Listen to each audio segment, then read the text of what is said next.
来继续正段消息，来看朱立伦、郭文摕甲侯友宜昨暝伫个经理秘密会面讲将近1点钟，到底讲啥呢？郭文摕透露讲，侯友宜无愿意接受全民调，郭文摕这边嘛无要接受开放式的初选。若朱立伦想要搁约后一届见面的时间，郭文摕是讲，若是双方拢有坚持，安尼就想一下才决定看是毋是要搁见面。 朱立伦、侯友宜和郭文摕三人总算见面。昨暗特别11点讲要53分钟，在亚正合的3位主角点钟离开。不是那被合讨论出一个结果，是双方有缘无共识。目前我相信新的方式，两党的主席都会去做重新的思考，让两党的主席重新思考一个方式，如何在政党合作上能够大家共同的面对。 比赛规则公平，比赛规则 OK， 我们就可以参加比赛。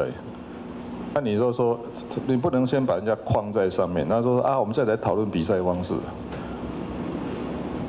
我觉得这样的哦，如果国民党、民进党的总统的初选也是用全民调，今天有什么理由突然要换一个方式？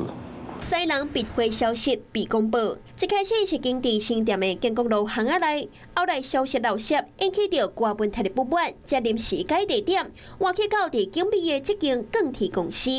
那消息是安怎漏泄出来？风声讲是经补充。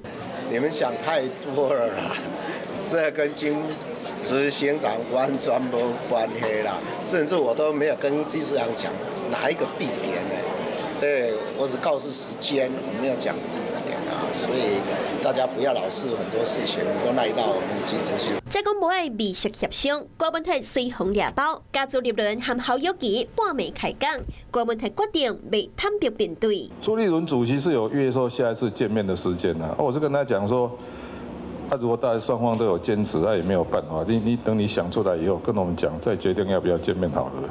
两边都可以想一想嘛，什么样是我们协调的方案嘛？